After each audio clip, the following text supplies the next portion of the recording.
तर नमस्कार, स्वागत आहे आपलं सपला विषयी ब्लॉग्स मध्ये। आज अचानक नियोजन झाल्यामुळे अनिकेतन मी निघालो बघा कास पठार बघण्यासाठी। बघा इष्टी बंद पडलेले दिसलेले आहे आम्हाला। कंडक्टर साहेब मागे डाळा लावत आहेत। गजब बेइज्जती लावतात का सांगता बरं। रस्त्याचं काम होणार काय माहिती, रस्त्यात डबरात रस्ता। सातारच्या अलीकडे शेंद्रे फाट्यावरनं टर्न घेतला बघा। तुम्ही कोल्हापूर, सांगली किंवा कराडमधून येत असाल तर ह्यो रस्ता तुमच्यासाठी योग्य आहे बघा। शॉर्टकटने तुम्ही डायरेक्टली कास पठार साईडला जाऊ शकता। या टनलमधून पलीकडे गेल्यानंतर लेफ्ट साईडला वळायचं आहे तुम्हाला। इथूनच पुढे कास पठारला जायला रस्ता आहे। खरोखर मित्रांनो, सातारमध्ये खूप भारी निसर्गरम्य वातावरण आहे आणि सातारमध्ये बघण्यासारखं पण बरेचसे पॉईंट लागतात तुम्हाला। ह्याच दिशेला जाताना तुम्हाला एकवी धबधबा, सज्जनगड, कास धरण आणि तिथूनच पुढे गेल्यानंतर ना टिटली, बामणोली रिसॉर्ट्स वगैरे आहेत भरपूर। थोड्या वेळ जरा इथं फोटोसाठी थांबलेलो, पण जवळजवळ मला वाटतं एक 20-1 किलोमीटर राहिलंय फक्त कास पठार।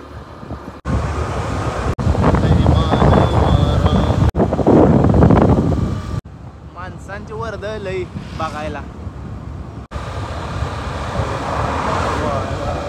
इकडे बघायला नुसत्या रस्त्याला नुसत्या गाड्याच दिसते ती।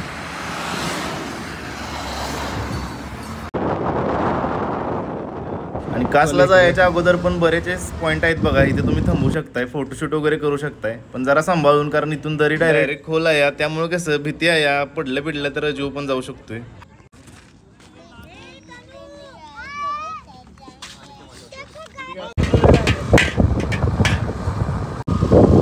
तुम्हाला पण मित्रांनो जर या लोकेशनला यायचं असेल ना तर फॅमिली सोबत तुम्ही येऊ शकताय, कारण इकडे निसर्गरम्य वातावरण खूप काही बघण्यासारखं आहे इकडं। गाडी जरा थांबवल्या बघा, इथनं आम्ही फोटोशूटसाठी जागा चांगली आहे। पॉईंट मित्रांनो तुम्हाला दाखवतो नवीन काहीतरी।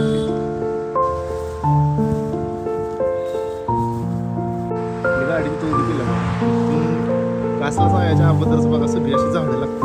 त्या पॉईंटला पण बाहेर आहेत बघा, फोटो वगैरे काढायसाठी तुम्हाला एक नंबर लोकेशन।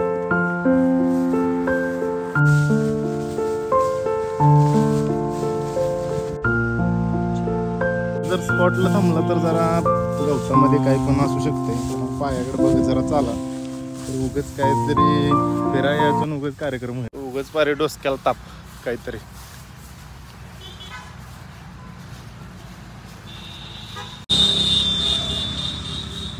आणि एक विषय काय माहिती आहे का मित्रांनो, रील्समध्ये कास पठार बघण्यात आणि रिअलमध्ये बघण्यात काही वेगळंच बघायला भेटतं। माणसांची कास पठार बघायला गर्दी एवढी होती का नाही, ट्रॉफिकमध्ये जवळजवळ 15-20 मिनिटं गाडी अडकली होती। कासला आलोय आपण, मला आता आपल्याला काय वाटलेलं की आम्ही 2 जण नाही तर काय 100-1 माणसं असतील इथले। ती गर्दी बघून डोकं फिरलं या, एवढी माणसं आलेली। 2 किलोमीटर पुढे ठेवली आणि पार्किंग इथनं 2 किलोमीटर लांब आहे, काय बोंबलायचं अवघड आहे। समझ रहे हो आप? 5 किलोमीटर हवायच नाही तर गेलो होता।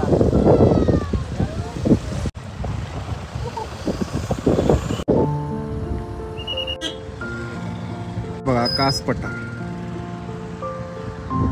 आम्हा म्हणला 1.5 किलोमीटर पार्किंग आहे, 3 किलोमीटर लांब आलो इकडं पार्किंग ठेवलं। कसलं भारी दिसतंय ना शेवट रे। तुम्हाला कसं वाटतंय? सातारा जन्नत आहे, जन्नत। खरंच काय? पार्किंग तेवढं लांब ठेवलंय, पार्किंग तेवढं लांब ठेवलं बाबा। सावत तसलं शिट्टी हलवून झाले का पेशात 1.5 किलोमीटर चालतं भाव भेटलाय आपल्याला एकदम क्वालिटी आहे शेवट। असं कोणतरी भेटलं की लय भारी वाटतंय आपल्याला, फॉलोअर्स नाही पण हे तरी भेटलं आणि डोळ्या आणि चावा घेऊ शकतोय। कास पठारावर भरपूर गर्दी होती म्हणून तिथनं जरा पुढे आलो बघा कास धरणाकडे। धरणावरती आलो तर असलं भारी वातावरण होतं का नाही इथलं, एकच नंबर। बघ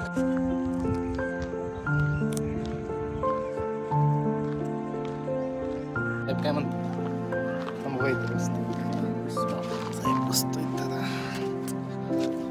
एवढ्या लांब आलो आम्ही इकडं कास पठार बघायला, काय माणसांमुळे सगळं झालं, बघायला भेटलं नाही काय।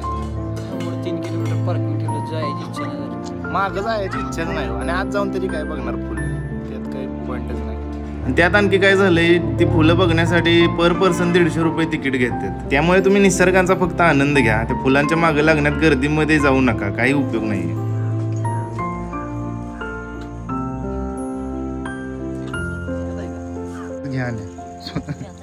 काय करायचं तुम्ही म्हणताय कवळ दिना अजून देतोय. अजय धरण कुठलं होईल? नाही बंगला कास धरण ये ना जाऊन बंगल्यावर आला ना. बंगला तिथं खाली आहे की पाणी आहे की तिथं? त्याला पाण्याचा नाही पाणी गेलं. काय इतिहास आहे इतिहास काय इथं पहिलं काय होतं? तुम्ही आत्ता आला का? सीझनलाच फक्त 6 महिने असतं, 4 महिने तिथं परत परत कुठं? पुन्हा मुंबई.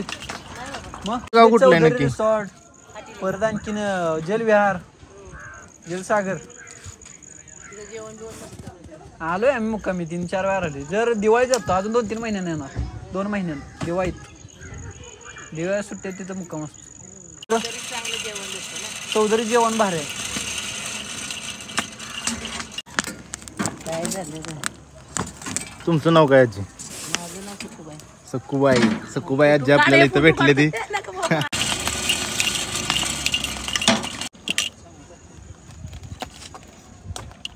सकुबाई आजीनं आपल्याला कणीस दिलं.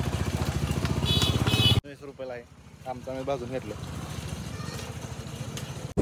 आणि तरीही तुम्ही जर कास पठारला जर आला का ना मित्रांनो, तर काय करा, ते तिकीट वगैरे काढण्याच्या भानगडीत न पडता कास पठारचा जो रस्ता आहे ना, सरळ पुढे जायचं आणि पुढे गेल्यानंतर तुम्हाला कास धरण म्हणून एक धरण लागतं. त्याच्या कडेलाच इथं कणीस वगैरे खायला भेटते. मस्तपैकी निसर्गाचा आनंद घ्यायचा.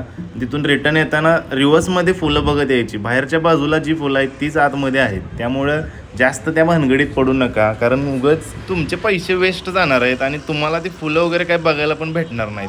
आमचं तर कास पठार फिरून झालेलं होतं, कारण ज्या दृष्टिकोनातून आम्ही बघायला आलो होतो तसं काय आमच्यासोबत झालंच नाही. तर आम्हाला फुलं वगैरे काय बघायला भेटली नाहीत, कारण माणसांची गर्दी एवढी असते का नाही या ठिकाणी. पण जेवढी फुलं बाहेर आहेत तीच फुलं आतमध्ये आहे असे प्रत्येकजण सांगत होतं. त्यामुळे निसर्गाचा आनंद घेतला, खूप साऱ्या गप्पा गोष्टी मारल्या, मित्रासोबत प्रँक करत फिरलो सगळीकडे.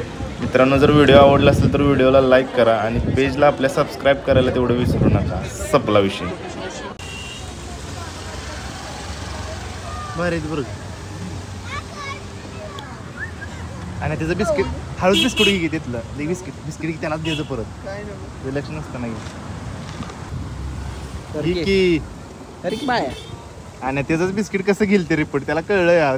की मरायच तू. मी त्यांचंच बिस्किट घेतले बघा आणि ते असण्याचा देण्याचा प्रयत्न करतो. वाट तर की अरे की ना आलेला काही इज्जत आहे का नाही आपल्याला. हे दर की पप्प्या.